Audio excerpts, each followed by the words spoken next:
Today I'm going to show you how to assemble and use the Oster Showmaster. Let's go over the parts.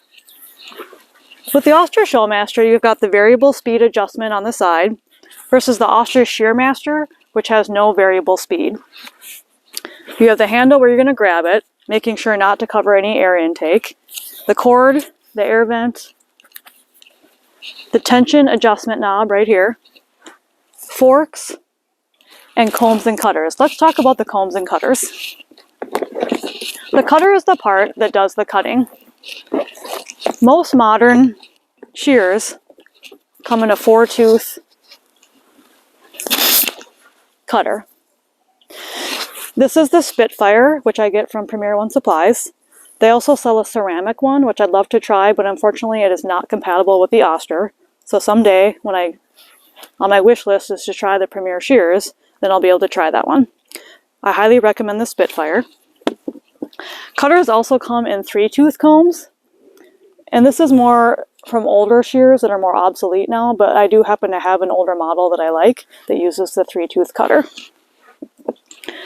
The comb is the part that combs the fleece, and they come in different sizes. We're going to discuss which sizes I recommend. The first one is the Phantom R, and this is an excellent choice for beginners. It has 20 teeth and rounded edges that are less sharp.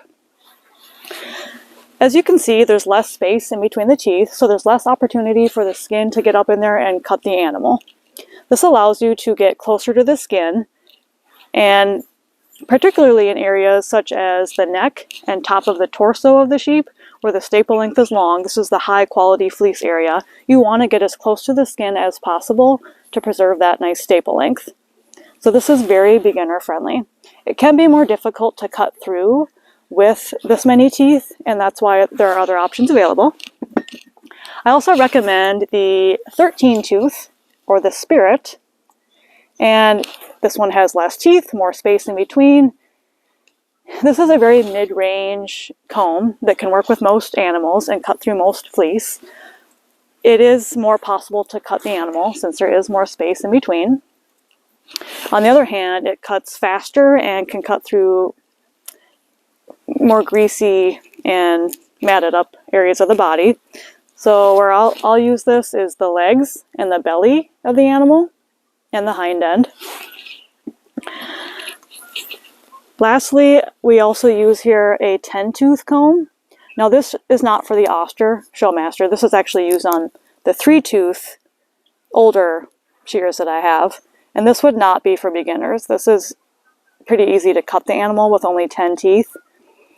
But where this shines, again, is the legs and the underbelly of the animal. Often there's a lot of gunky, matted up fleece that's difficult to cut, and you wouldn't want to cut that with your 20-tooth.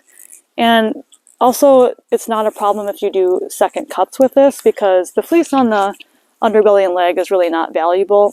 Sometimes I can use it, but generally speaking, it's going in the garbage can anyways. So you can make second and third cuts if you need to, no worries. It cuts really quickly through those difficult areas.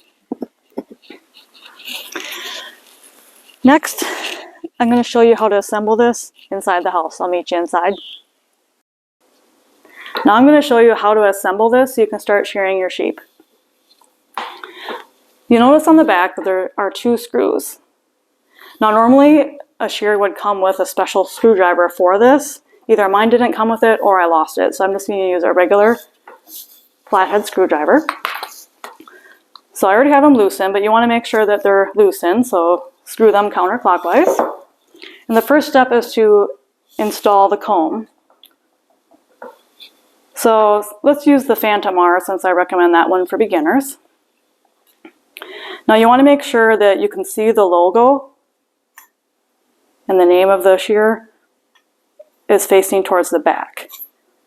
If you look closely, there's a flat part on the comb, and that needs to be facing upward towards the tension knob. So it should slide on like this. So slide under the screw. You can use the line of the machine here as a guide to try to eyeball the levelness of it. and go up slightly. Now just temporarily, we're going to tighten these loosely because we'll be making a lot of adjustments. So we don't want to tighten it down too hard right now. Just tighten it a little bit, like so. Now we're going to flip this over, and we want to loosen this tension adjustment knob. So this allows the forks to raise up like this. Now I'm going to be inserting the cutter underneath here, but I want you to pay attention to underneath these forks. On the very tip of the fork here, there's a little peg. And that peg, there's one here too, is going to go into a hole on the cutter, as well as this little bar right here. So if you look at the Spitfire here, which is my 4-point cutter, you can see that there's holes here, and that's where those pegs need to align into to hold it in place. Okay, so this is the part where it is a little bit tricky, but I've loosened the tension to get that under there. So this bar here is in the hole, and then the peg that was on the tip of the fork is in the anterior part of this cutter. So all of the holes have pegs in them now so that it's secured. So the next thing we need to evaluate is the height, or where the comb is positioned in relation to the length of the comb. So for example, on the comb, we have what's called the bevel. The bevel is the non-sharp part. And if I was going to point to it here, it's like from here to the tip. So this part right here is the bevel. And from the bottom of the bevel downward is the sharp part. So this part of the comb is sharp. The bevel is not as sharp. So we want to make sure that the cutter is about 1/8 inch down from the bevel of the comb. So in my example, I'm definitely too high up, because you can see that my cutter here is actually even above the bevel. So what we need to do is go back and loosen the comb. That's why we did not tighten this too much initially, because we're going to be adjusting it a lot. Okay, so now I've got this loose. Let's just flip it over so we can look at both directions. So this would be at the bevel. If I were to put it on right there, that's pretty much at the bevel, but we want to be about 1/8 of an inch away from the bevel. So right about there. And it is difficult. You got to use both hands to hold on to it, obviously.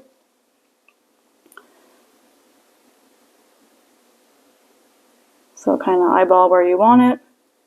Flip it over. Tighten the screws. Let's look at that again.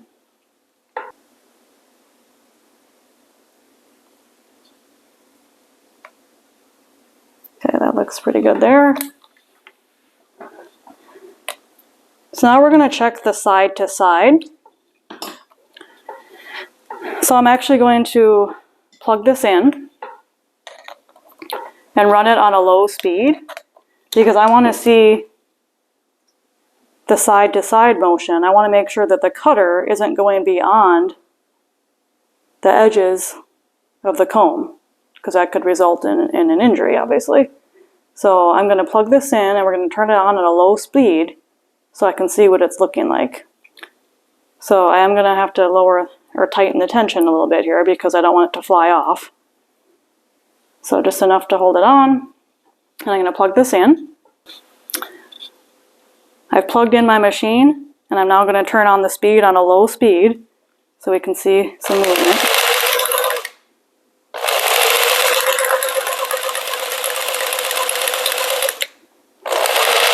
So when I'm looking at this, I think it's going a little bit too far to the right over here. I actually would prefer to move it over this way a little bit. So let's look at that one more time. Yep. So we're going to unplug because obviously I don't want to do any adjusting with it plugged in for safety reasons. So now we're going to loosen the screws a little bit.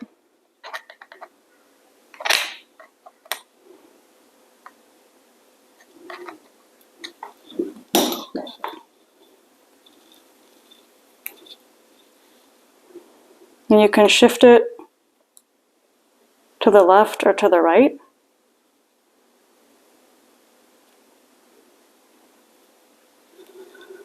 And you may have to do this several times until you're happy with your results. Plug it back in. Let's look at it again.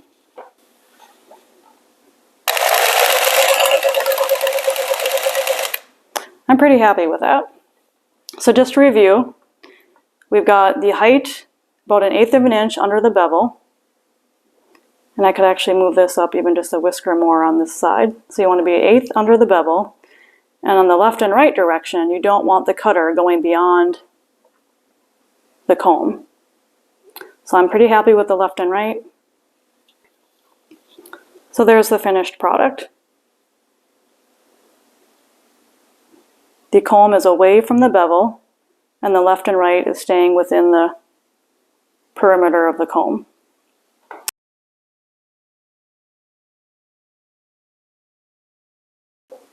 Now that we have this assembled, I want to talk about adjusting the tension.